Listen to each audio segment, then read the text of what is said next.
dakika olsa bir de daha bir yorum var.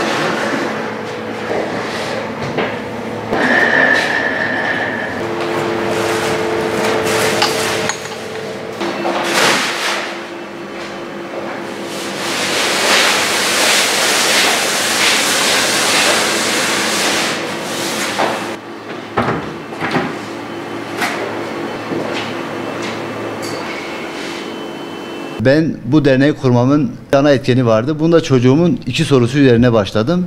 Baba bu ürünleri biz alabiliyoruz, alamayanlar ne yapıyor? Bir de baba bir tek ben mi hastayım sorularından başlayarak elhamdülillah bugün bu seviyeye getirebildik. Allah'a şükür eş ve dostlarımızın, akrabalarımızın, arkadaşlarımızın sayesinde, kurum ve kuruluşların sayesinde. Şimdi çölyak hastaları ürünlerin pahalı olmasından dolayı birçoğunun zengin hastalığı diye tabir ettiği bir hastalıktır. Çok şükür bulaşıcı bir hastalık değil. Sadece özellikle glutenden uzak durması gerekiyor. Bunlar buğday, arpa, çavdar ve yulaftan üretilen hiçbir şey tüketemiyorlar. Başka bir sıkıntıları yok elhamdülillah. Bulaşıcı bir hastalık değil. Kısmen de olsa ölümcül bir hastalık. Biz araştırmalar sonucunda Bingöl'de 325 tane hastamızın olduğunu tespit ettik. Gayri resmi de 1000 civarı bir hastamızın olduğunu. Biz mahalle toplantıları yaparak arkadaşlarımızın %90 desteğiyle derneği kurduk elhamdülillah. Burada herhangi bir üretimin olmamasından dolayı da hastalarımızın birçoğunun sıkıntılarını çözebilmek için fırınımızı inşallah kurduk. Mağdur ailelerimize ücretsiz şimdilik lavaş ekmeği verebiliyoruz. Haftaya inşallah somun, simit, ekmek, poğaça gibi ürünleri de çıkaracağız. Glutensiz un ihtiyacımız var. Glutensiz undan ziyade sıvı yağda ihtiyacımız olur, süte de ihtiyacımız olur, yumurtaya da ihtiyacımız olur. Bundan sonrasında irtibatlaşarak, konuşarak inşallah biz elimizden geleni yapmaya çalışacağız. Kızım hassasiyeti var glutene karşı. Ondan dolayı da Bingöl merkezde hiçbir yerde en basiti lahmacun, pide, döner, çiğ köfte dürümünü yiyemezdi. Bu bizim eksikliğimizdi aslında. Biz de bu eksikliğimizi gidermek için hem bir derneğimiz olsun, derneğimiz içinde ücretsiz etkinlikler yapıyoruz. Yapmaya devam edeceğiz inşallah. Burada ilkleri tattık. İlk defa dondurma yiyenler oldu ya da yıllar sonra ilk defa döner yiyenler oldu ya da yıllar sonra ilk defa çiğ köfte yiyenler oldu. Yarın da inşallah çiğ köfte etkinliğimiz olacak hocam. Bir 150 kişiye kadar. Allah'a şükür.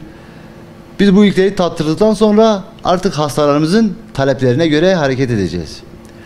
Şimdi Bingöl merkezde bizim çölyak hastaları olarak hiçbir yerimiz olmadığından dolayı hastalarımız 15-20 yıllık sıkıntıları vardı. Oturamadıkları, yemek yiyemedikleri bir eksiklikleri vardı. Biz de bunları gidermeye çalıştık.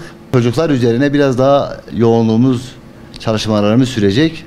Örneğin bir okulda 2 tane çölyak hastası varsa burada gerekirse onlara simit, poğaça üretip o okula bırakılabilir. Şimdi okul kantinlerinde bizim ürünlerimizin kısmen de olsa 1-2 kalemimiz bulunur ama tabii yetersiz. Biz bu verileri bir elde toplayabilirsek her okulda kaç tane çocuğun olduğunu, her kurumda kaç tane çölyaklı olduğunu ya da her köyde kaç tane çölyaklı olduğunu öğrenebilirsek ona göre eminim ki kurum ve kuruluşların da bize desteği olacaktır. Çocuğumda nasıl tespit edildik? Aslında biz bilmeyerek tespit edildi.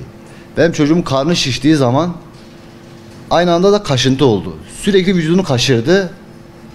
Yani biz acaba bir enfeksiyon mu kaptı gibisinden en son Malatya'da çölyak teşhisi konuldu. Şimdi çölyak teşhisi konunca biz tabii her aile olduğu gibi biz de üzüldük.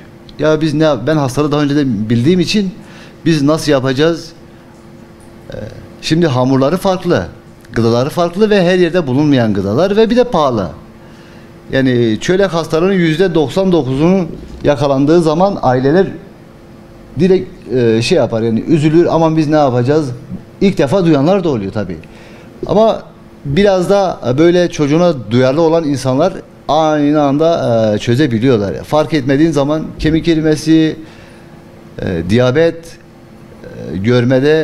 görme ya da kulakta azalma oluyor. Ateş, ishal, yorgunluk. Şimdi bu belirtiler olduğu zaman insanların en yakın hastanelere başvurmaları gerekiyor. Varsa çocuk gastroenteroloji. Tabii çocuk gastroenteroloji her ilde olmadığı için dahiliyeye başvurabilirler, çocuk hastanesine başvurabilirler. Onlar zaten ondan sonraki süreci ailelere anlatacaklardır. Ama vücutta bir kaşıntı, sürekli kaşıntı, ishal, karında şişiklik olursa ya da baş ağrısı, bu tür yan etkileri olduğu zaman en kısa zamanda hastanelere başvurmalarını öneririz.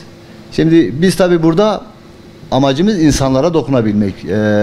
İnsanlar bize zaman zaman tıbbi sorular sorduğu zaman biz de tıp alanına girmek istemiyoruz kesinlikle bunu. Böyle hastalarımızın evvela şunu belirtmek istiyorum. Hepsini ben tebrik ediyorum.